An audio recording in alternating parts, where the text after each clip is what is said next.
The screaming wasn't coming from a man.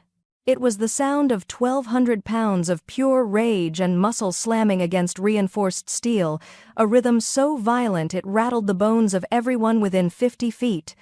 The impact echoed through the climate-controlled halls of Tommaso Marchese's private equestrian facility like a war drum, each blow a reminder of his single, public failure. Aries. The black Andalusian stallion was supposed to be a crown jewel, a statement piece of power and prestige.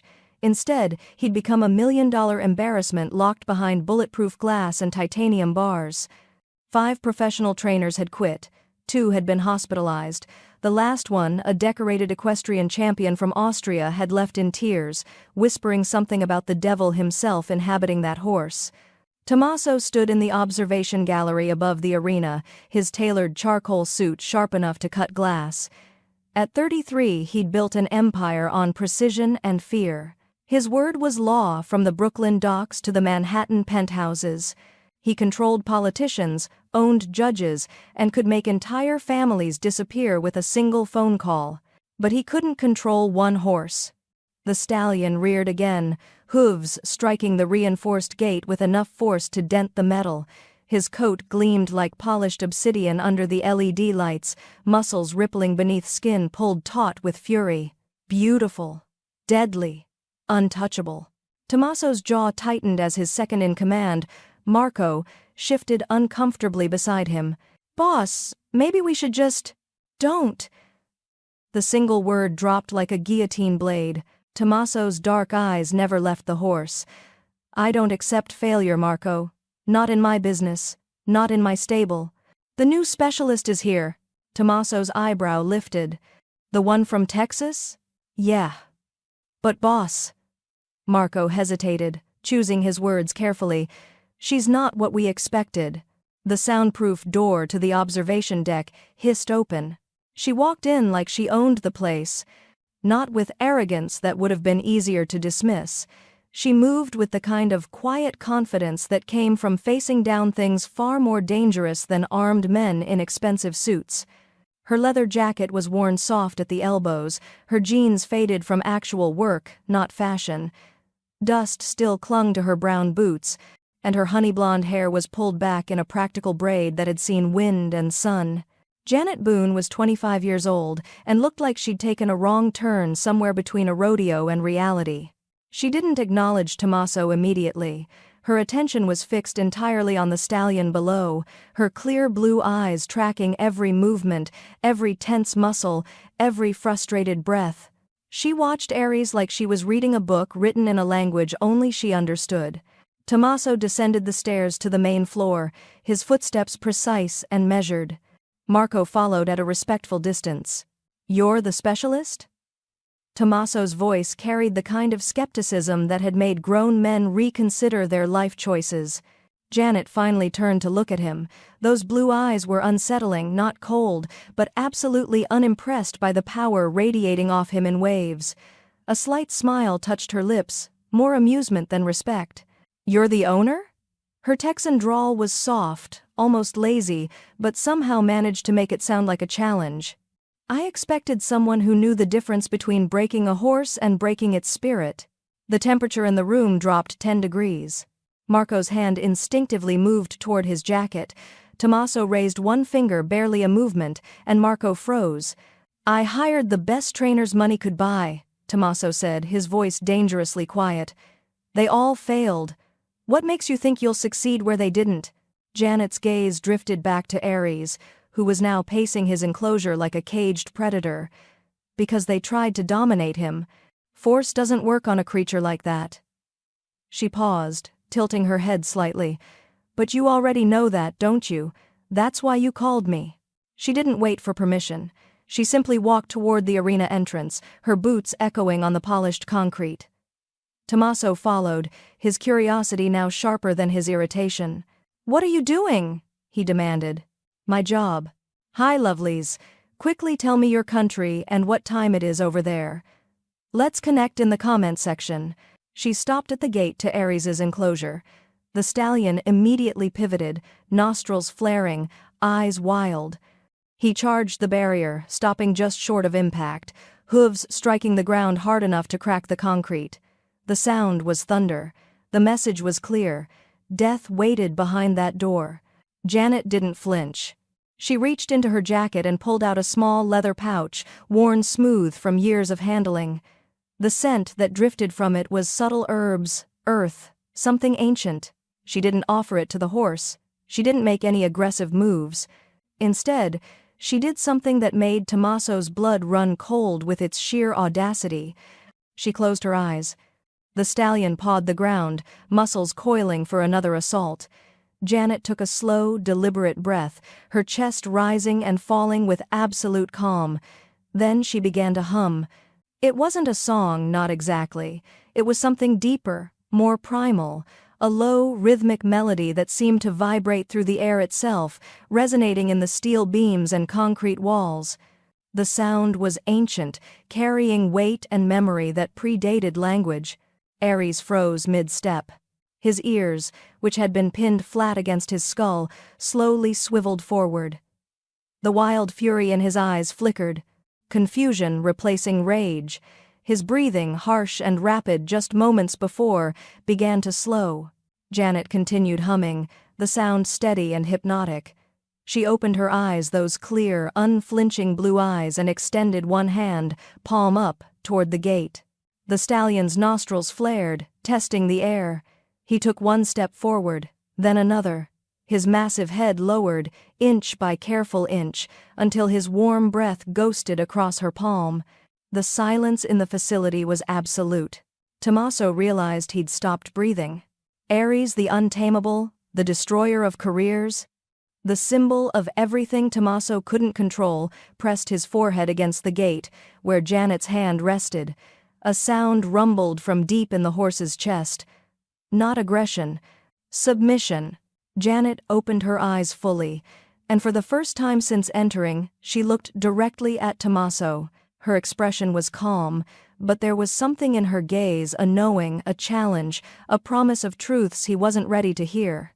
"You've got a problem, Mr. Marchesi," she said quietly, her hand still resting against the now docile stallion's face.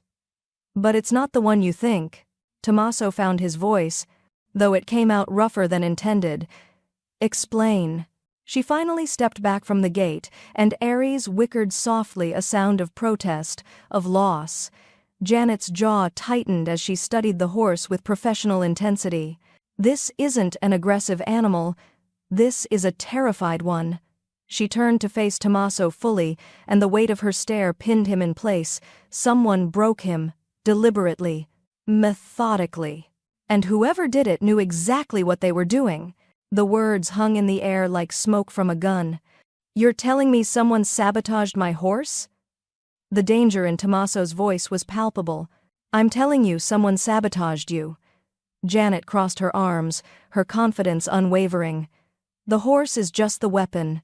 And the person who wielded it? They're still here." Tommaso's mind raced, calculating angles, identifying threats, running through every person who had access to his stable. Betrayal was a currency he understood, but this was surgical, personal. "How do you know?" he demanded.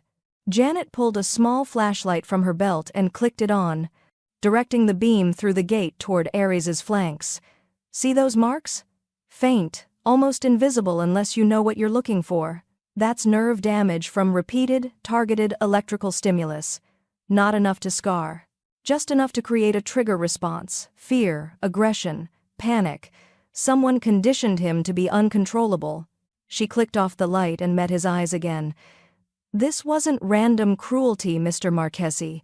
This was a message. Someone wanted you to fail publicly. They wanted everyone to see that the great Tommaso Marchesi couldn't even tame a horse." The rage that flooded through Tommaso was ice-cold and absolute. Someone had struck at him through an animal. They'd made him look weak. They'd infiltrated his inner circle and executed a plan right under his nose. And this woman, this cowgirl with dust on her boots and steel in her spine, had seen through it in minutes. "What do you need?" The question came out as a command, but for once Tommaso didn't care. Janet's slight smile returned, that hint of dry humor dancing at the corners of her mouth. Full access, no restrictions, no questions, and everyone, including you, stays away from Aries unless I say otherwise. That's not how things work here. Then you'll keep having a dangerous, unpredictable animal that makes you look incompetent." She shrugged. "Your choice." The audacity should have enraged him. Instead, Tommaso felt something unfamiliar stirring respect. Possibly fascination. "Done," he said. "You move into the compound. Guest wing, 3rd floor. Marco will show you. I'll stay in the stable quarters. Closer to Aries." "The stable quarters aren't suitable for a woman?" Janet's eyebrow arched. "Mr. Marchesi? I've slept in barns, deserts, and once in a trailer during a Category 3 hurricane. Your climate-controlled stable will be a vacation." Despite everything, the threat, the betrayal, the chaos, Tommaso felt his lips twitch toward something that might have been a smile. "What's your name, cowgirl?" "Janet Boone. And before you ask, yes, related to Daniel." "No, I don't care if that impresses you." This time, Tommaso did smile. It was a dangerous expression, all sharp edges and calculation. "Marco, set up Miss Boone in the stable quarters, full security clearance, and send word anyone who approaches the stallion without her explicit permission answers to me personally." Marco nodded and pulled out his phone. Tommaso stepped closer to Janet, close enough that most people would have retreated. She held her ground, that infuriating calm never wavering. "Find whoever did this," he said quietly, his voice dropping to the lethal register reserved for his darkest business. "And when you do, you tell me first. This betrayal ends in blood." Janet met his stare without flinching. "I'll find them, but the betrayal ends however I decide it ends. Aries is my priority now, everything else is secondary." For a long moment, they stood locked in silent battle, two immovable forces testing boundaries. Finally, Tommaso nodded once. "We'll see, Miss Boone." She turned toward the stable entrance, then paused, glancing back over her shoulder. "One more thing, Mr. Marchesi. That technique I used? The humming? It's not magic. It's trust. Something your horse has never been given." Her blue eyes glinted. "Maybe you should think about why that is." She walked away, leaving Tommaso standing in his pristine arena, surrounded by his power and his empire, feeling for the first time in years like he was the one being evaluated and found wanting. Janet made it 3 steps before his voice stopped her. "Miss Boone." Not a request, not quite a command, something in between that made her pause, her hand tightening on her duffel strap. She turned slowly, finding Tommaso standing exactly where she'd left him, his posture rigid, his dark eyes burning with questions he clearly wasn't accustomed to asking. "We're not done," he said quietly. She walked back toward him, closing the distance, until they stood face to face once more, the space between them crackling with unspoken tension. Marco shifted uncomfortably near the corridor entrance, but neither of them acknowledged him. The silence stretched between them like a wire pulled taut, ready to snap. Tommaso stood perfectly still, his dark eyes fixed on Janet with an intensity that had made hardened criminals reconsider their choices. She met his gaze without flinching, that infuriating calm wrapped around her like armor. "Explain," he said finally. "Not a request, a command." Janet glanced back at Aries, who was still pressed against the gate, watching her with those intelligent eyes. "It's called the trust technique. Based on ancient horsemanship principles, predating modern training by centuries. It works on the theory that animals, especially traumatized ones, respond to genuine calm rather than forced dominance." "That's not what I'm asking about." Tommaso's voice dropped lower. "You said someone did this deliberately. Prove it." She pulled a small flashlight from her jacket pocket and gestured toward the stallion. "Look at his flanks. Right side, just below the ribcage." Tommaso moved to the gate, and despite Aries's previous violence, the horse didn't react. He was too focused on Janet, as if she were the only stable point in a shifting world. The marks were faint, barely visible against the black coat, thin, precise lines that could have been mistaken for natural variations in the hair. "Nerve damage," Janet said quietly. "From repeated electrical stimulus. Not enough to scar, obviously, but enough to create a conditioned response." Someone used a modified cattle prod or similar device. Low voltage, high frequency, applied in specific patterns. Tommaso's jaw tightened. How do you know it wasn't accidental? Bad handling during transport? Because of the placement. She pointed without touching. These marks target specific nerve clusters. Whoever did this knew equine anatomy intimately. They weren't trying to break him physically, they were programming a psychological response. Every time he's handled a certain way, touched with certain materials, or exposed to specific stimuli, his nervous system triggers panic, making him appear untamable, making him a public failure for whoever owned him. Janet's blue eyes found his. This wasn't random cruelty, Mr. Marchesi. This was tactical. Someone wanted you to look weak. Wanted everyone to see that the great Tommaso Marchesi couldn't even control a horse. The rage that flooded through him was ice-cold and surgical. Someone had struck at him through an animal, had made him waste 3 months and 5 trainers, had infiltrated his operation with enough skill to go completely undetected. Who? That's what I need time to figure out. She crossed her arms. Ares will tell me. Animals don't lie. They can't. His reactions will point to whoever traumatized him. He'll recognize them by scent, by movement patterns, by the materials they used. Tommaso's mind raced through possibilities, analyzing every person with access to the stable. His fingers itched for his phone, for the ability to start tearing apart personnel files and security footage. What do you need? Everything I said before. 48 hours minimum, full access, no supervision. Janet paused, then added, and I need to move into the compound. I have to be near Ares around the clock. His trust is fragile right now. If I leave and come back, I'll have to rebuild it from zero. The guest wing. Stable quarters. Her tone was firm. I need to be within sight of his stall. He needs to see me, hear me, know I'm not abandoning him. Marco shifted uncomfortably. Boss, the stable quarters are just converted storage. Then convert them properly. Tommaso's eyes never left Janet's face. Full amenities. Whatever she needs. Janet's slight smile returned. A bed, running water, and Wi-Fi are fine. I'm not here for luxury. No. Tommaso stepped closer, deliberately invading her space. Most people retreated when he did this. She held her ground, and he found himself oddly satisfied by her stubbornness. You're here because you see things others miss. Because that horse responded to you in 30 seconds when 5 professionals failed in 3 months. Because you just told me I have a traitor in my organization. So you're not just a specialist anymore, Miss Boone, you're an asset. His voice dropped to the dangerous register that made his enemies nervous. And I protect my assets. I don't need protection. Everyone needs protection in my world. He let the weight of that statement settle. You're not in Texas anymore. This compound, these people, they operate by rules you don't understand. Rules I enforce. For the first time, something flickered in her eyes. Not fear, more like acknowledgement. Then we need to establish something right now, Mr. Marchesi.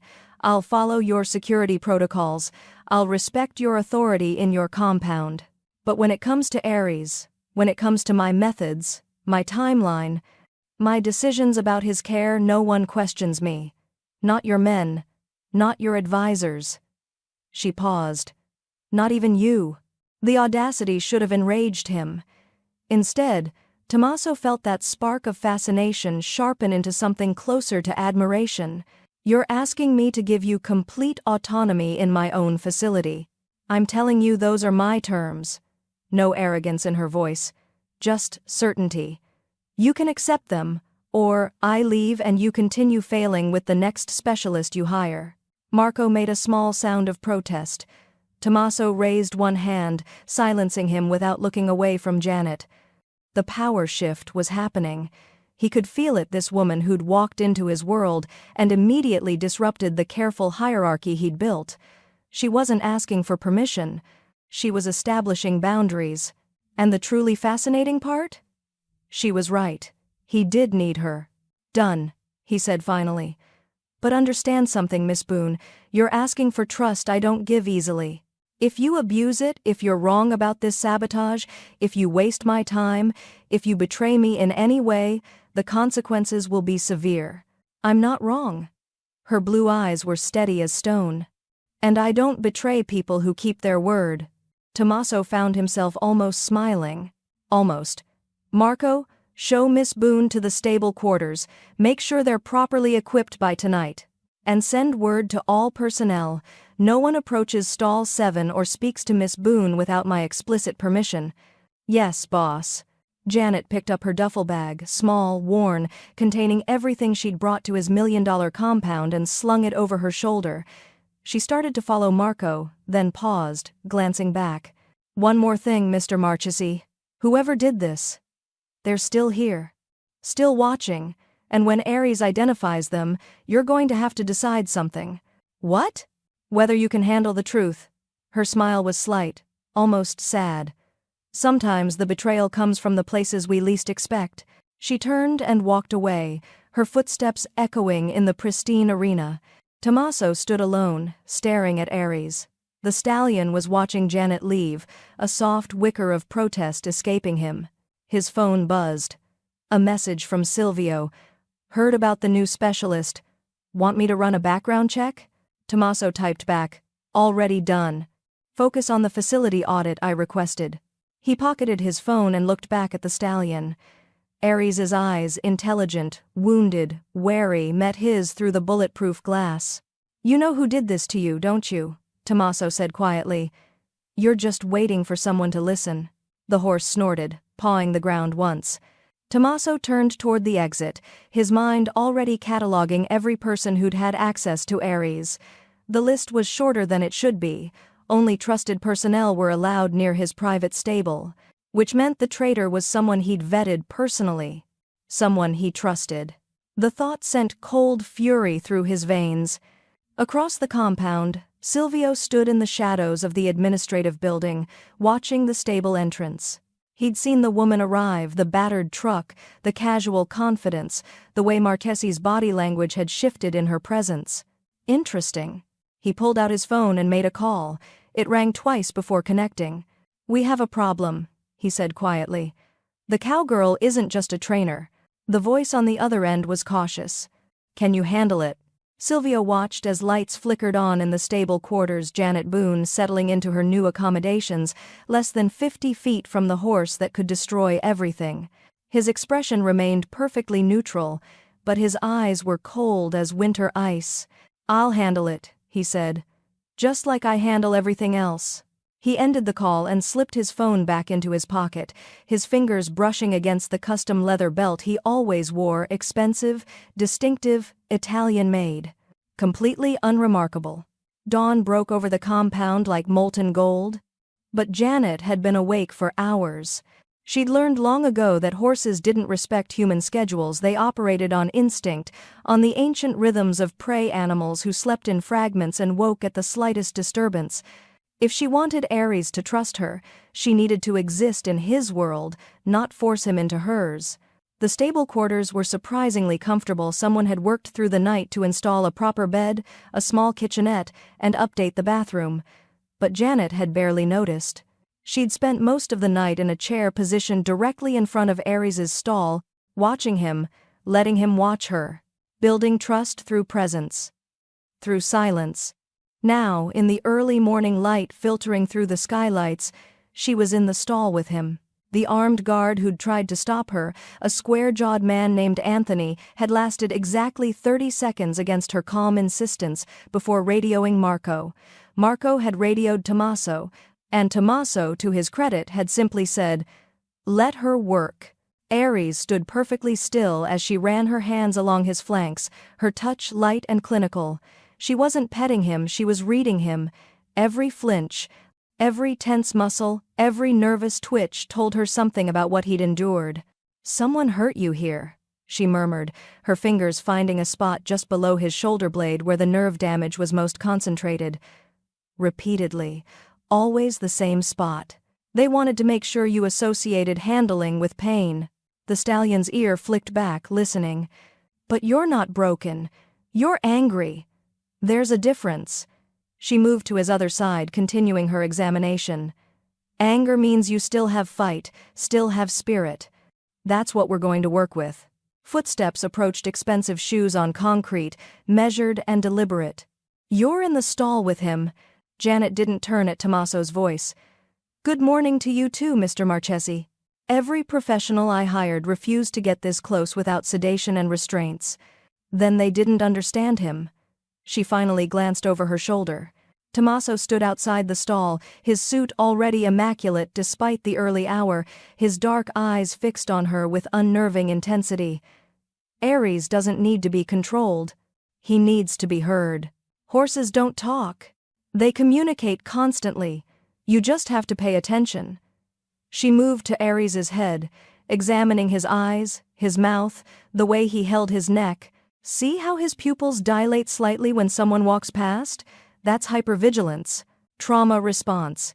He's constantly scanning for threats. Tommaso moved closer to the stall door, and immediately Aries's head jerked up, ears pinning flat. He's reacting to you, Janet observed. I've noticed. It's not personal. You represent authority, dominance, everything that's been used against him. She ran a soothing hand down Aries's neck, and gradually the tension eased. He can't separate you from his trauma yet. That'll take time. How much time? Depends on whether we can identify and remove the source of his trauma. She met his gaze squarely. The person who did this needs to be nowhere near this stable. Their presence alone will undermine everything I'm trying to do. Tommaso's jaw tightened. I'm working on it. Work faster. The blunt command should have been offensive. Instead, Tommaso found himself almost smiling. This woman spoke to him the way no one had in years, without fear, without calculation, just direct honesty. You don't have much respect for authority, do you, Miss Boone? I have plenty of respect for earned authority. Her blue eyes glinted with dry humor. I just don't confuse expensive suits with competence. Careful, cowgirl. Some people would call that disrespectful. Some people waste time worrying about respect instead of solving problems. She turned back to Aries, effectively dismissing him. Your horse doesn't care about your title, Mr. Marchesi. Neither do I. We both just want the truth. For a long moment, Tommaso stood there, watching her work. Her movements were graceful, efficient, a dancer's precision applied to veterinary care. Aries, who'd tried to kill 2 men, stood docile under her hands, occasionally turning his head to gently bump her shoulder. The transformation was nothing short of miraculous. I'll be in the observation gallery, Tommaso said finally. If you need anything, I'll be fine. She didn't look up. But Mr. Marchesi? Stay quiet. Your energy affects him. He wanted to argue, wanted to assert that this was his facility, his rules. Instead, he simply nodded and left, climbing the stairs to the viewing gallery where he could watch without interfering. The hours passed like a meditation. Janet worked with Aries, not training him, just existing alongside him. She brought him water, adjusted his bedding, sang softly in that same ancient rhythm that had first calmed him. Occasionally she'd leave for a few minutes, and Aries would pace anxiously until she returned. Tommaso found himself mesmerized, not just by her skill, but by her absolute focus. She moved through his compound as if she owned it, completely unbothered by the armed guards, the surveillance cameras, the weight of his organization surrounding her. Around noon, Silvio appeared in the gallery. Boss, the audit files you requested. He set down a tablet. Leave them. Silvio hesitated, his eyes drifting to the arena below where Janet was now sitting in the corner of Aries's stall, reading a book while the horse dozed nearby. The new specialist seems unconventional. She's effective. Still, a young woman, alone in the stable, no security experience. Silvio's tone was carefully neutral. I could assign someone to keep an eye on her, for her own protection. No. Tommaso's voice was flat. She works alone. Those are her terms. Of course, boss. Silvio started to leave, and as he passed by the window, something happened below. Aries exploded into motion. The stallion lurched to his feet, ears pinned flat, eyes rolling white. He screamed that primal sound of pure terror and crashed against the stall wall hard enough to rattle the entire structure. Janet was on her feet instantly, positioning herself between the horse and the door, her voice low and urgent. "Easy, easy, boy. You're safe, you're safe." But Aries wasn't calming. He was fixed on something outside the stall, every muscle rigid with fear-driven aggression. Tommaso's eyes tracked the horse's line of sight. Silvio had stopped walking. He stood perfectly still in the gallery, his expression unreadable, his hand resting casually on the railing. And Aries was staring directly at him. Janet's head turned sharply, following the horse's gaze. Her eyes found Silvio, then flicked to Tommaso. Her expression was neutral, but something in her body language shifted a predator, recognizing another predator. Silvio offered a slight, professional smile. "Apologies. I didn't mean to disturb the animal." He left. The moment the door closed behind him, Aries began to calm, his breathing gradually slowing, the wild panic receding like a tide. Janet stood motionless, staring at the spot where Silvio had been. Tommaso was already moving, descending the stairs 3 at a time.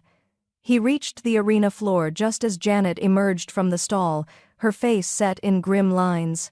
"What just happened?" he demanded. "Your capo happened." She crossed her arms. "That's the 3rd time." "3rd time?" "This morning." Someone walked past the stable entrance, tall, dark suit. Aries panicked. "An hour ago I heard your capo's voice in the corridor outside." Same reaction. Janet's blue eyes were hard as diamonds. "Just now makes 3. Every single time that man gets within sensing distance, your horse loses his mind." Tommaso's blood ran cold. "Silvio has been with me for 8 years. He's my head of acquisitions. He personally sourced Aries. Then he personally traumatized him too." No hesitation. No doubt. The horse hates him. And when a horse like that hates a man like him, you better start paying attention. "You're accusing my most trusted advisor of sabotage based on a horse's reaction? I'm telling you what I see." Janet stepped closer, her voice dropping but losing none of its intensity. "Animals don't have agendas, Mr. Marchesi. They don't play politics. They can't lie. Aries is terrified of that man, specifically that man. Not your other guards, not Marco, just him." Tommaso's mind raced. Silvio had been invaluable, efficient, loyal, discreet. He'd handled sensitive acquisitions, managed complex logistics, never failed a single assignment. But he'd also been present for every stage of Aries' acquisition and transport. "What do you need to prove it?" Tommaso asked quietly. "Access to everything Silvio touched during the acquisition. Shipping manifests, veterinary records, equipment logs, and I need to examine his personal effects. That's necessary." Janet's gaze was steady. "If I'm wrong, you lose nothing. If I'm right, you identify the person who's been undermining you for 3 months." Tommaso stared at her, this 25-year-old woman who'd walked into his world and immediately started unraveling conspiracies. "You realize what you're asking? If Silvio is loyal and discovers we investigated him, then you explain that due diligence isn't personal." She didn't back down. "But, Mr. Marchesi? In my experience, innocent people don't make horses react like that. Guilty ones do." For a long moment, they stood in charged silence. Finally, Tommaso pulled out his phone. "Marco. I need you in the arena. Now." He ended the call and looked back at Janet. Her expression was calm, but he could see the steel beneath it, the absolute certainty that she was right.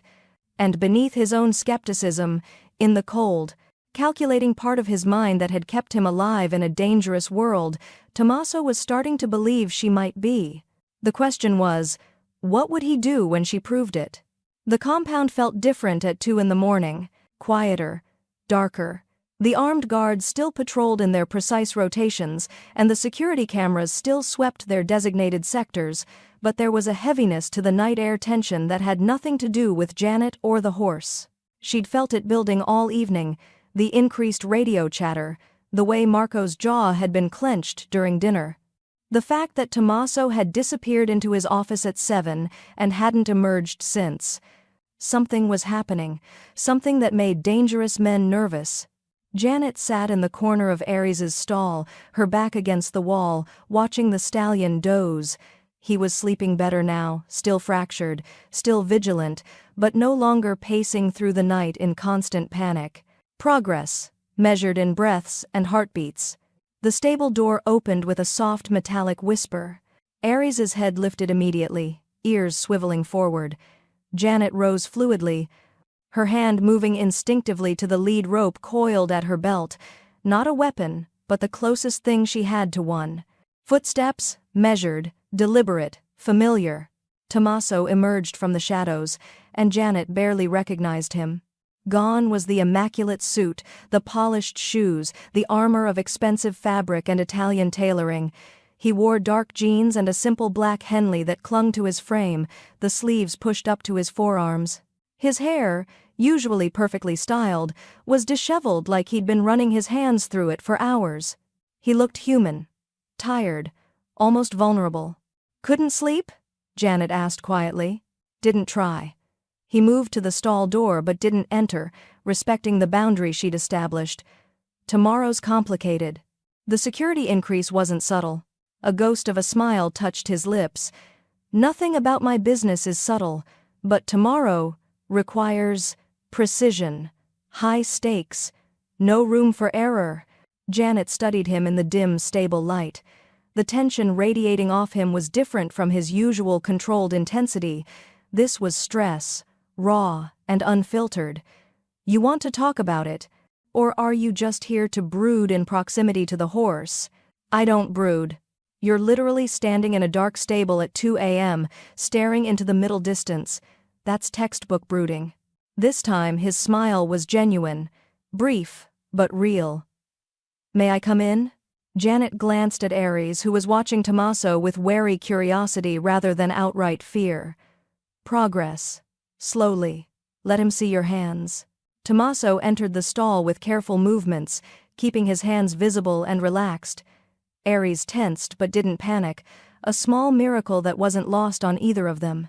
"He's tolerating you better," Janet observed. "Because you're here."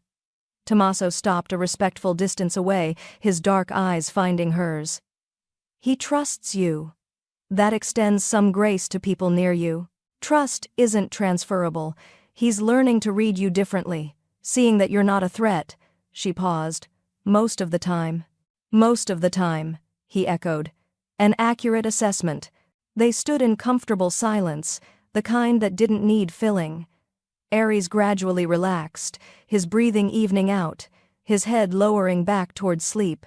"I have 12 meetings tomorrow," Tommaso said quietly. 6 of them are with people who'd kill me if they saw an opening. 3 are with people I might have to kill if they make the wrong move. The remaining 3 are with politicians who'd sell me out for favorable press coverage." Sounds exhausting. "It's survival. It's what I was born into, trained for, built my entire life around." He leaned against the stall wall, some of the rigid control bleeding out of his posture. "But lately I've been wondering what the point is. Building an empire, maintaining power, staying 3 steps ahead of everyone for what?" Janet moved to check Ares's water bucket, her shoulder briefly brushing Tommaso's arm. "That's a dangerous question for a man in your position." "Everything about my position is dangerous." His voice dropped lower. "You said something the other day, about me not knowing the difference between dominating and partnering. That's been sitting with me." "Good. It should. I've spent my entire adult life ensuring I'm the most powerful person in every room, that no one can touch me, threaten me, control me.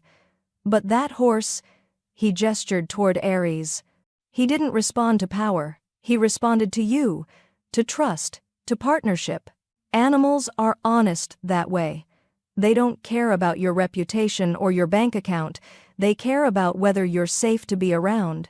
Tommaso turned to face her fully, and suddenly the space between them felt smaller, charged with something beyond the usual tension. "And am I safe to be around?" Janet met his gaze steadily. The question held layers she wasn't sure either of them were ready to unpack. You haven't given me a reason to think otherwise. That's not an answer. It's the only one I have right now. She reached up to adjust Ares's halter, and Tommaso's hand moved at the same time to steady the buckle. Their fingers brushed, calloused and warm, the contact lasting a heartbeat longer than necessary. Neither of them pulled away immediately. You're good at this, Tommaso murmured, his voice rough. Building trust, making creatures feel safe. How did you learn? By being the opposite of safe for most of my childhood. Janet's tone was matter of fact. My daddy died when I was 8, rodeo accident. After that, my mama worked 3 jobs to keep us fed. I spent most of my time alone with horses because they were cheaper than babysitters and more reliable than people. I'm sorry. Don't be. Those horses taught me everything that matters. Patience, honesty, the difference between control and connection. She finally stepped back, breaking the contact. Your world operates on dominance and fear. Mine operates on trust and respect. They're not compatible. Maybe they could be. Tommaso's intense gaze followed her. You're here, in my world, doing something no one else could do. That's a kind of partnership, a temporary one. Once Ares is stable and we've identified who hurt him, I'm gone. Are you? The question hung in the air, heavy with implication. Janet turned to face him fully, her blue eyes unreadable. What are you really asking, Mr. Marchesi?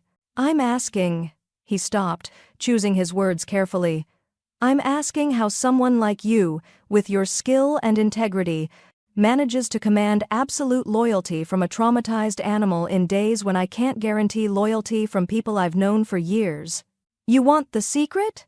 Janet crossed her arms. Stop thinking of loyalty as something you take. Start thinking of it as something you earn. Every single day. Through consistency.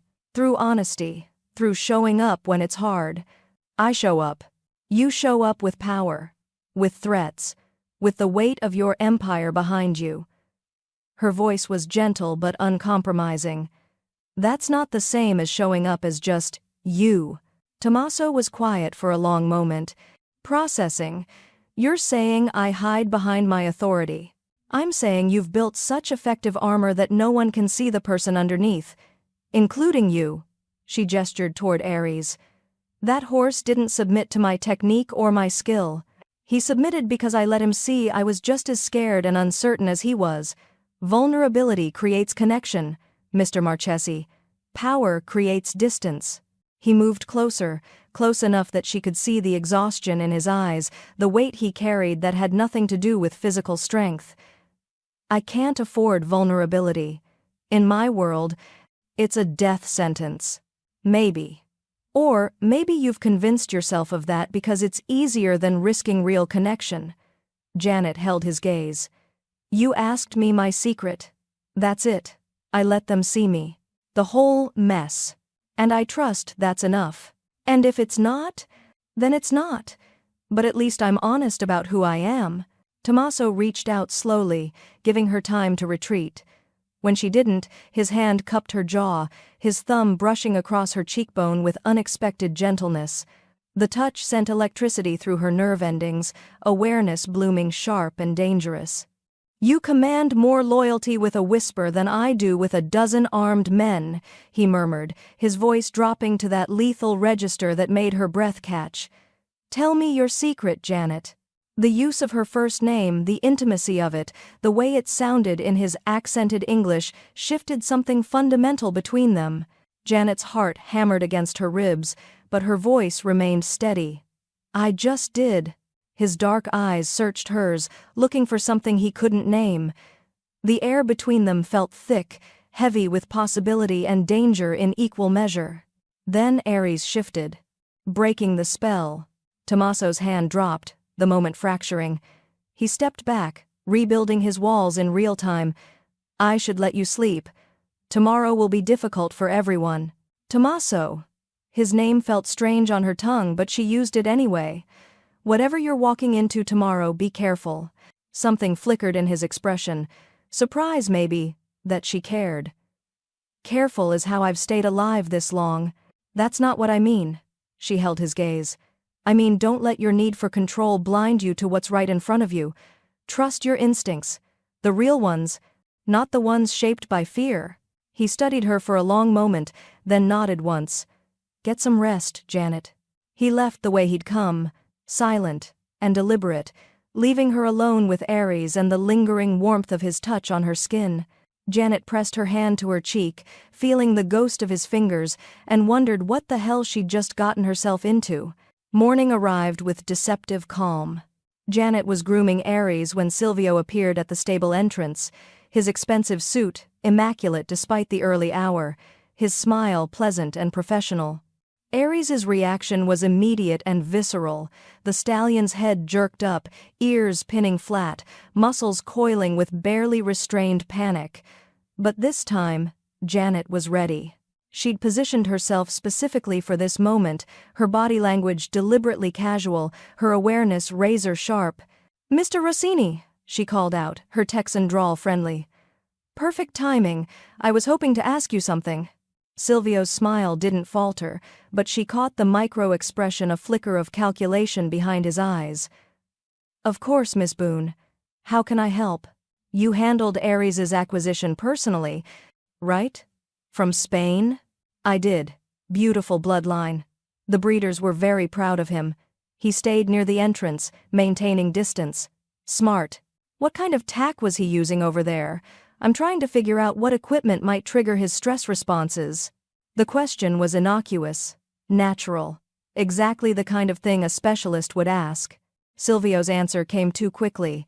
"Standard European leather, brown, double-stitched, nothing unusual. I can send you the equipment manifest if that helps." "That'd be great," Janet continued, brushing Aries, her movements soothing. "One more thing. Did they use any specialty items? Custom work? Sometimes breeders have preferences." "Not that I recall. Everything was fairly standard." His tone was perfectly measured. Too perfect. The handlers mentioned he could be spirited, but nothing about specialized equipment. Janet frowned, as if puzzled. "That's strange, because the nerve damage pattern I'm seeing suggests a very specific type of modified leather, not standard at all." Silvio's expression remained neutral, but his hand moved just slightly to adjust his belt. A unconscious gesture. Protective. Janet's eyes tracked the movement, and something clicked into place with devastating clarity. The belt. Expensive, custom-made. A rich, distinctive brown leather with unusual tooling. The exact same shade and texture she'd identified in the faint traces left on Aries' scarring. "Well, I appreciate your help, Mr. Rossini." She kept her voice light. "I'm sure we'll figure it out." "Of course. Good luck with your work, Miss Boone." He nodded politely and left. The moment he was gone, Janet stopped moving. Aries, sensing her tension, pressed his nose against her shoulder, a gesture of solidarity that almost broke her heart. "I see you," she whispered to the horse. "I see what he did." She pulled out her phone and texted Tommaso. "Need to talk. Now. Private." The response came within seconds. "My office. 10 minutes." Tommaso's private office was exactly what she expected. Minimalist, expensive, dominated by a massive desk and floor-to-ceiling windows overlooking the compound. He was standing when she entered, his posture rigid with barely controlled tension. "What did you find?" Janet didn't waste time. "It's the leather." Aries isn't reacting to Silvio as a person, he's reacting to something Silvio wears, something that was used to traumatize him. "Explain." I asked him about Aries' original tack. He answered too fast, too perfectly, like he'd rehearsed it. Then, he unconsciously touched his belt when I mentioned specialized leather. She pulled out her phone, showing him photos she'd taken of Aries' scarring. "This discoloration? It's leather residue. Very specific type, high-end, custom-tooled, and, unless I'm wrong, Silvio's wearing the exact match." Tommaso's eyes went cold. "You want to inspect his belt? I want to inspect everything he owns. His office, his quarters, his car. Somewhere, he kept the tools he used. And that leather will match. That's..." Tommaso stopped, his jaw working. That's a massive breach of trust. If you're wrong, I'm not wrong. Janet's voice was absolute. That horse doesn't lie. And neither do I. For a long moment, Tommaso stood frozen, the weight of decision visible on his face. Accusing Silvio, his most trusted advisor, the man who'd been with him for 8 years, was tantamount to declaring war within his own organization. But everything Janet had done so far had been accurate, precise, true. He pulled out his phone. "Marco, my office, now. And bring the master keys." Silvio's private quarters were on the compound's north wing, smaller than Tommaso's but still luxurious. Marco stood guard outside while Janet and Tommaso entered, the violation of privacy hanging heavy between them. "What are we looking for?" Tommaso asked quietly. "Leather goods, belts, straps, anything custom-made. And equipment that could deliver controlled electrical stimulus, modified cattle prods, veterinary tools, anything small enough to hide." They worked methodically. Janet checked the closet while Tommaso searched the desk and dresser. The room was immaculate, almost sterile in its organization. "Here." Janet's voice was tight. Tommaso crossed to where she stood, staring at Silvio's accessory rack. 3 belts hung in precise order, all expensive, all Italian leather. But one was different, the brown one, custom-tooled with an unusual crosshatch pattern. The leather was distinctive, not quite burgundy, not quite chocolate, a specific, expensive shade that required specialized tanning. Janet pulled on gloves she'd brought and carefully removed the belt. Under the LED light of her phone's flashlight, the leather showed microscopic scarring, the kind that came from repeated contact with something sharp or electrified. "This is it," she whispered. "This is what touched him. Look at the tooling pattern, see these marks?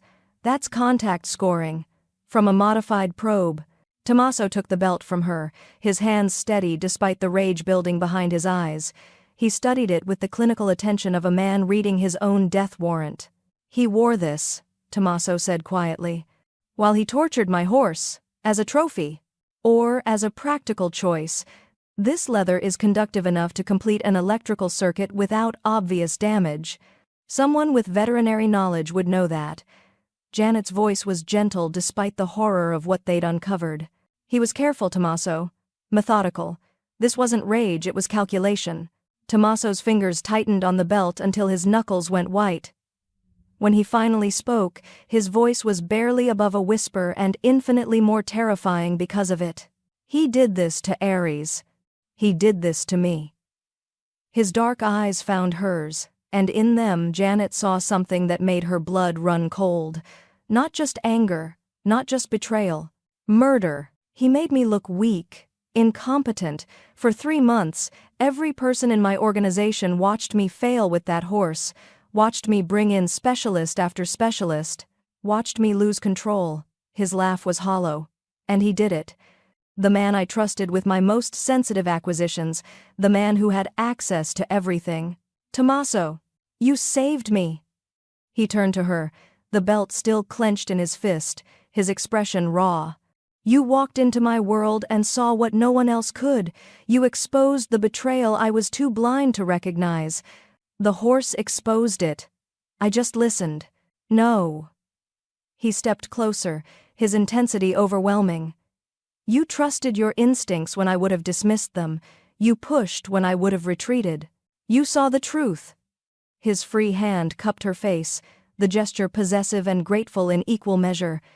"You're the source of my salvation and my fury, Janet Boone." The weight of his gaze, the raw emotion in his voice, the danger radiating from him, it should have terrified her. Instead, she felt something shift. A partnership forged not in attraction, but in shared purpose, in truth. "What happens now?" she asked quietly. Tommaso's smile was sharp as a blade. Now we give Silvio exactly enough rope to hang himself." The compound felt like a coiled spring. Tommaso had returned Silvio's belt to its exact position, leaving no trace of their intrusion. He'd acted perfectly normal during the afternoon meetings, cold, controlled, giving no indication that he knew, that he'd seen the evidence. That he was planning. But Janet could feel the tension radiating off him like heat from asphalt in summer. Tomorrow morning, Tommaso said, standing in the stable entrance as night fell. I'm scheduling a demonstration ride, showing key associates that Ares is finally manageable. Silvio suggested it this afternoon, said it would restore confidence in my judgment. Janet's blood went cold. He's setting a trap. Without question. Tommaso's voice was calm, almost pleasant. He thinks I'm still blind, still trusting. He'll sabotage the ride, make it look like I can't even handle a tamed horse. Further erosion of my authority. So we don't do it. Simple. No. His dark eyes met hers. We do exactly what he expects, but we control the outcome. Janet studied him, seeing the chess player beneath the rage. You want to catch him in the act. I want him to commit fully. No room for excuses or explanations. I want witnesses. I want proof so absolute that even his allies can't defend him. Tommaso's smile was cold. And then, I want justice. Or revenge. You say that like they're different things. Janet moved closer, her voice dropping. They are different. And you know it. Revenge is about making yourself feel better. Justice is about making things right. He tortured an innocent animal to undermine me. What's right is ensuring he never does it again. Agreed. But how you do it matters. Tommaso, it shapes who you become after this is over. For a moment, he looked almost vulnerable. Then the walls came back up, and he was the mafia boss again, cold, calculating, deadly. Prepare Ares for tomorrow. Make him look perfect, calm, responsive, completely under control. Silvio needs to believe his plan will work. And if he sabotages the tack? If something goes wrong? Then, you'll be watching, and you'll stop it.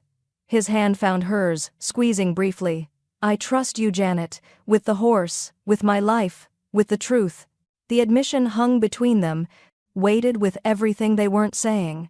Don't die tomorrow, Janet said quietly. I'd be really annoyed if I went through all this just to watch you get killed by your own capo. Despite everything, Tommaso almost smiled. I'll do my best. The night stretched eternal. Janet tried to sleep but couldn't. Every sound, every shadow felt charged with menace. Ares was restless too, pacing his stall, sensing the tension that permeated the compound like smoke.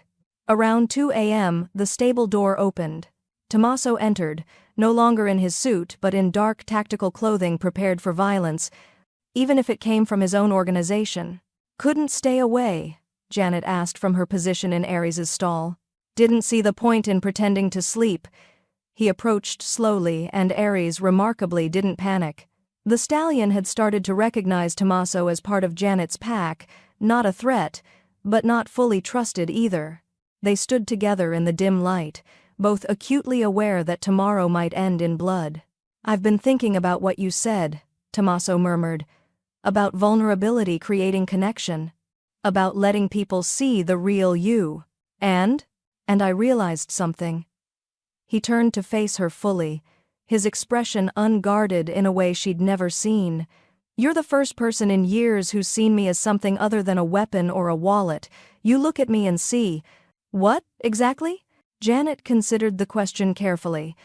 I see someone carrying weight he shouldn't have to carry alone, someone who built armor so effective he forgot what it feels like to take it off, someone who's terrified that if people see who he really is, they'll find him insufficient. That's uncomfortably accurate, you asked. She smiled slightly. But for what it's worth. The person under the armor is more interesting than the boss everyone else sees. Tommaso was quiet for a long moment, processing. Then, if something goes wrong tomorrow, it won't.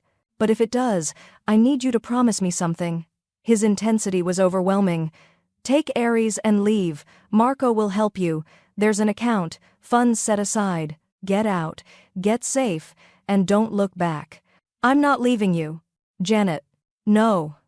Her voice was firm. We're partners now. That means we face this together. Whatever happens, we handle it as a team. The word partners seemed to strike something deep. Tommaso's hand lifted to cup her face, his thumb tracing her cheekbone with devastating gentleness. You're either the bravest person I've ever met, he whispered, or the most foolish. Can't it be both? This time his smile was genuine, warm, human. They stayed like that for a heartbeat longer than necessary, the understanding between them solidifying into something unbreakable. Not romance, not yet, but trust, partnership. The foundation of something that could become more if they survived tomorrow. Finally, Tommaso stepped back. Get some rest. Dawn comes early. After he left, Janet turned to Aries, who was watching her with those intelligent eyes. Big day tomorrow, buddy. We're going to expose the man who hurt you, and we're both going to survive it. The stallion huffed softly, pressing his forehead against her shoulder. Janet wrapped her arms around his massive neck, drawing strength from his solid presence. Then she forced herself to try sleeping, knowing tomorrow would require every ounce of skill and courage she possessed. 4 a.m. Janet woke with sudden, sharp awareness, the kind that came from instinct rather than sound. Something was wrong. She moved quietly to Aries' stall, checking him first. The stallion was alert but calm, not the source of her unease. Then she saw it. The tack room door was ajar. Just slightly. Enough that someone with her training would notice. She'd locked it personally before sleeping. Heart pounding, Janet crossed to the tack room and pushed the door open fully. In the dim emergency lighting, everything looked normal. Saddles in their racks, bridles hanging in precise order, nothing obviously disturbed. But her instincts screamed. She moved to Aries' saddle, the one Tommaso would use for the demonstration, and examined it with methodical care. The leather was pristine, the stitching intact, the girth straps, there. So subtle she almost missed it. A tiny slice in the girth strap's internal threading, hidden beneath the outer leather layer.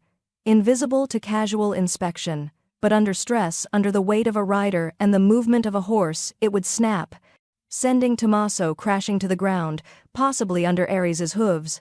A fatal accident that could be blamed on faulty equipment or Janet's inadequate preparation. Janet's hands were steady as she photographed the evidence, her mind already racing through contingencies. Silvio had made his move. Now it was their turn. The dawn was deceptive in its beauty. Golden light spilled across the arena, painting everything in shades of honey and hope. But beneath that peaceful exterior, the compound hummed with coiled violence. Every guard was in position. Every camera was live. Every contingency was prepared. Tommaso stood in the observation gallery, watching as Marco led Aries to the arena floor. The stallion moved with elegant power, his black coat gleaming like polished obsidian. To anyone watching, he was the picture of controlled majesty, a man taming a beast. Janet stood in the shadows of the viewing platform, her hand pressed against the glass. Her blue eyes were steady, but he could see the tension radiating from her, the coiled readiness of someone prepared for everything to go wrong.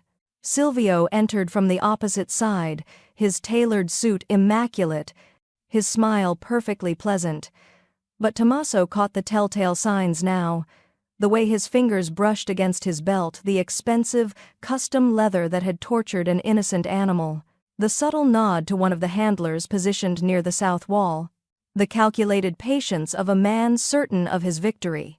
Tommaso mounted Aries with fluid grace.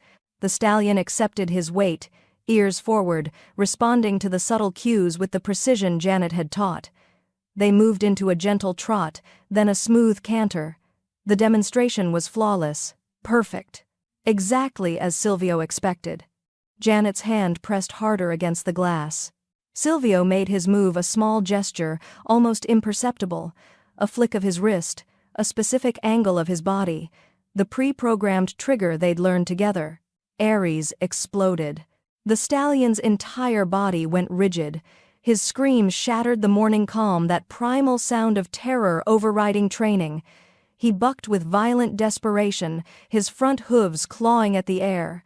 Tommaso stayed mounted, his thighs gripping, his hands steady on the reins, but the arena was chaos now. The tripwire. Tommaso saw it in his peripheral vision, a nearly invisible line strung across the south wall's arena entrance, positioned at exactly the height to send both horse and rider crashing to the ground. Once they fell, Aries' panic would do the rest. Hooves would find flesh. A tragic accident, An empire destabilized. Silvio's smile widened. Janet moved. The radio crackled to life, and her voice cut through the panic like a blade, sharp, specific, absolutely commanding. South Wall, now. Not a suggestion. Not a prayer. A tactical order delivered in her Texan drawl with the authority of someone who'd never questioned their own instincts. Tommaso didn't hesitate. He leaned left, pressing his weight into his stirrup, using the subtle shift to guide Ares in a precision maneuver that would have taken any normal rider years to master. The Stallion, responding to the command in Janet's voice, the voice that meant safety, meant trust, meant survival, twisted his body mid-stride. They avoided the tripwire by inches. Dust exploded where Ares's hooves struck the ground, missing the fatal line by a margin so narrow it would have been impossible without perfect partnership. Ares galloped past the sabotaged section, his panic receding as Janet's voice continued over the radio, a steady rhythm of commands that anchored him back to reality. Back to trust. Tommaso dismounted before the Stallion fully stopped, his movements flowing into action with lethal efficiency. Silvio turned to run. The guards Tommaso had positioned, Marco, Anthony, and 3 others were already moving. They closed ranks with coordinated precision, cutting off every exit. Silvio had maybe 3 seconds before his world ended. He chose to fight.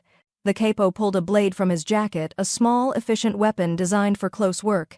He slashed at the nearest guard, his desperation lending him a dangerous edge. For a moment, there was blood and chaos, and the sound of violence. Then Tommaso reached him. The Mafia boss moved like water, fluid and inevitable. He disarmed Silvio with a single, brutal movement that left the capo gasping. Tommaso slammed him against the arena wall hard enough to crack bone, and in that moment of impact, their eyes locked. Silvio saw everything in Tommaso's gaze. Every betrayal, every moment of doubt, every time he'd questioned his own judgment, because of the damage Silvio had orchestrated. "You were family," Tommaso said quietly, his voice dropping to that lethal register that made even hardened criminals flinch. "I trusted you with everything." "Then you were a fool," Silvio spat blood. "Power respects only power. Loyalty is a myth for the weak." Tommaso's expression didn't change. He simply nodded to Marco, who secured Silvio with practiced efficiency. "Take him to the basement. He'll have time to think about his philosophy." That was mercy, in Tommaso's world. That was giving a traitor space to live with what he'd done.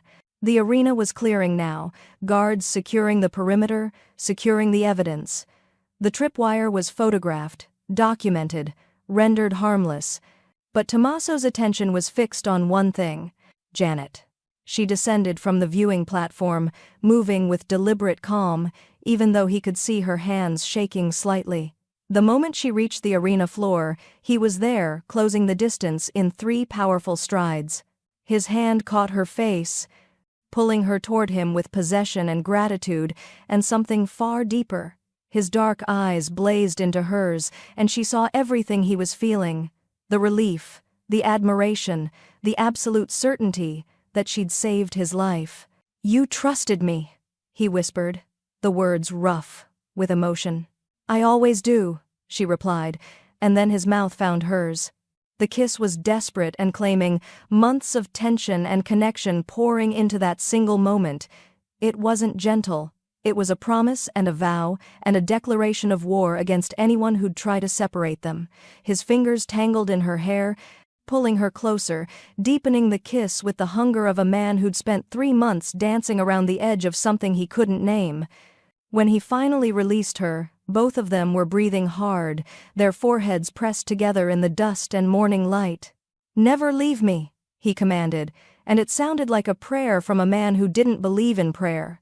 "Not planning on it," Janet murmured against his lips. "But we need to talk about what comes next." They ended up in Tommaso's private office as the chaos of the arena settled into organized precision. The view was magnificent, floor-to-ceiling windows overlooking the compound, the stables, the world he'd built through ruthlessness and fear. But Tommaso barely saw it. His attention was entirely on Janet, who sat across from him, her Texan composure reasserting itself even as he could see the aftershock of adrenaline in the slight tremor of her hands. "Talk to me," she said, her voice steady. "What are you feeling right now?" Tommaso stood and moved to the window, the weight of the morning settling on his shoulders. "I was going to die today. For the third time in my life. My own world almost destroyed me." He paused, his jaw tightening. "The first 2 times, I learned not to trust anyone. I built walls. Built an empire on the principle that loyalty was a lie people told themselves. And now? Now I realize I was wrong." He turned back to face her, and the vulnerability in his expression was shocking.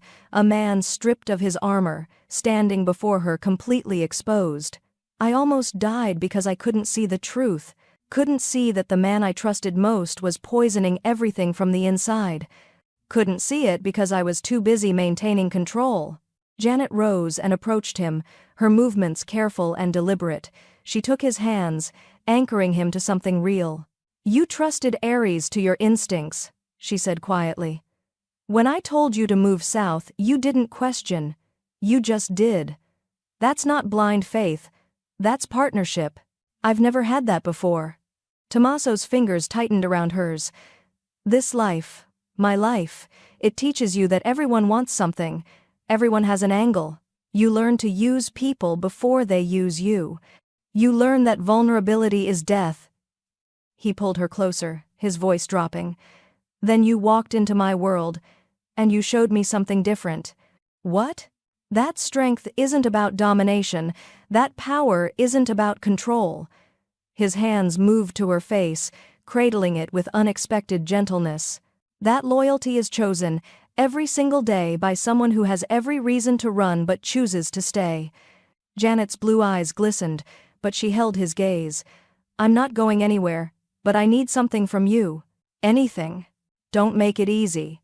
Her smile was slight but genuine. "I don't want your blind devotion or your empire or your protection. I want your honesty. I want you to keep growing, keep learning." She paused. "I want you to build something different." Tommaso's expression sobered. "What do you mean?" "I mean, this empire you've built, it's based on fear and violence. I understand why. I understand the world you came from." She glanced back at Ares, visible through the compound windows in the distant paddock. "But that horse taught me something important. You can't breed respect through trauma. You can't build loyalty through fear. It has to come from a different place." Tommaso was quiet for a long moment, processing. "You're asking me to change everything. I'm asking you to add something to everything." Janet squeezed his hands. "Keep your business, keep your empire, but build something clean alongside it. Something that gives back instead of takes away. Something that heals instead of hurts." "Like what?" "Like a foundation. A sanctuary for abused animals. For horses like Ares. For creatures that the world threw away and deemed broken, just like everyone thought he was broken." She stepped back, her voice gaining strength. "You have resources. You have power. Use it to save something instead of destroy something." Tommaso felt something shift inside him, a fundamental realignment of purpose. "If I do this, if I build what you're describing, will you help me? That's why I'm asking." Janet's smile was radiant. "I'm asking because I see who you could become. Not the mafia boss, not the feared emperor of the underworld, but the man who chose love over legacy. Who chose to build instead of dominate." Tommaso pulled her into his chest, his arms wrapping around her with fierce tenderness. "Marry me?" he said into her hair. Janet pulled back, her eyebrow arching with dry humor. "That's bold for a morning proposal after one kiss." "I don't do subtle." His dark eyes burned with absolute certainty. "I know what I want. I've always known. I just didn't know it was you until you walked into my arena and hummed a horse into submission. That's the most ridiculous reason to propose I've ever heard. But you're not saying no." Janet considered him this man shaped by violence and power, standing before her raw and exposed. "I'm saying yes. On one condition. Tell me. We do this right. We build the foundation. We make it real, and you never not once let the empire pull you back into the darkness." "I promise." He kissed her again, and this time it was a vow, witnessed by the morning light and the distant whinny of a horse learning to trust. 6 months later, the Marchesi Animal Sanctuary officially opened its gates. The sprawling compound in upstate New York sat on 300 acres of rolling pasture and carefully designed habitats. Purpose-built stables lined a pristine arena. Expert veterinarians moved between paddocks, and everywhere was evidence of healing. Janet stood at the entrance, wearing a simple white dress instead of her usual jeans and boots, her blonde hair down for perhaps the 3rd time since Tommaso had met her. She was stunning in conventional ways, but it was the radiance in her blue eyes that truly made her breathtaking. Because she was home. Tommaso approached in a tailored gray suit that somehow made him look both dangerous and refined, a perfect blend of who he'd been and who he was becoming. He took her hand, and the photographers snapped their shots. The Mafia Boss and the Cowgirl officially united, officially Mrs. Marchesi.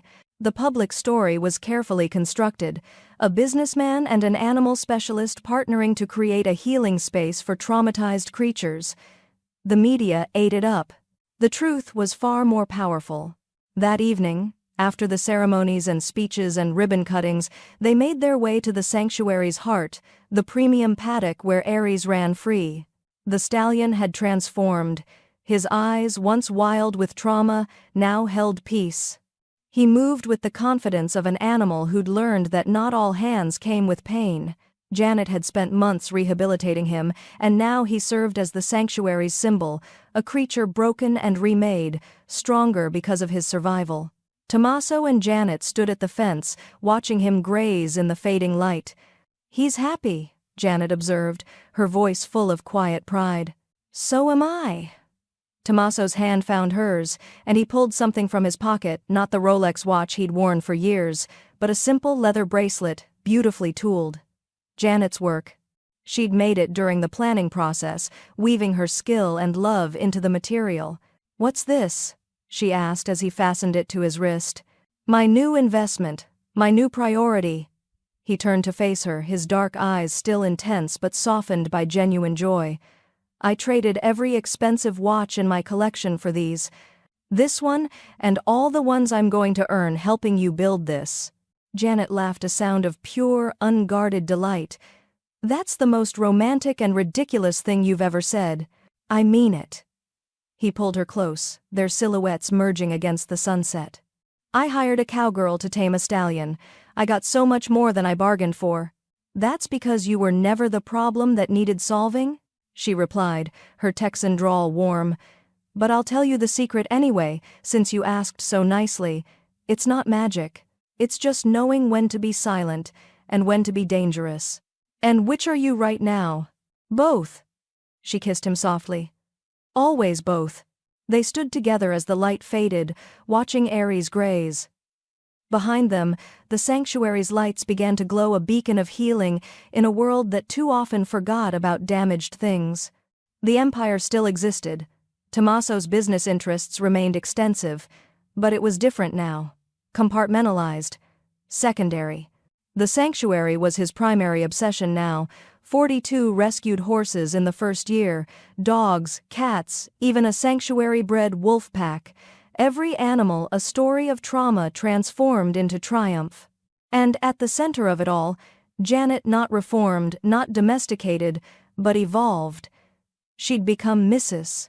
Marchesi on paper, but in practice, she remained exactly who she'd been, a woman who understood that true strength came from compassion, that real power was the ability to help others find their own. As the stars emerged above the sanctuary, Tommaso pulled out his phone and made a single call. "Marco. Everything locked down at the compound?" "Yes, boss. All secure." "Good. I won't be back for a week, running on skeleton crew unless something urgent requires my attention." "Understood, boss." He ended the call and turned his full attention back to Janet, who was already smiling, knowing exactly what his absence meant. They had built something together, not just a sanctuary for animals, but a sanctuary for themselves. A place where two people shaped by darkness and danger could choose healing, could choose partnership, could choose love. Ares lifted his head, sensing their presence, and released a soft, contented whinny. The sound carried across the paddock like a benediction, and as Tommaso wrapped his arm around Janet's waist and pulled her closer, he realized something profound. The untamable had finally found home, not in empire or fear or dominance, but in her, in them, in the quiet certainty that loyalty, freely chosen, was worth more than any empire the world could offer. That's the end of today's story. Tell me your rating from 1 to 10, subscribe if you haven't already, and I'll see you in the next video.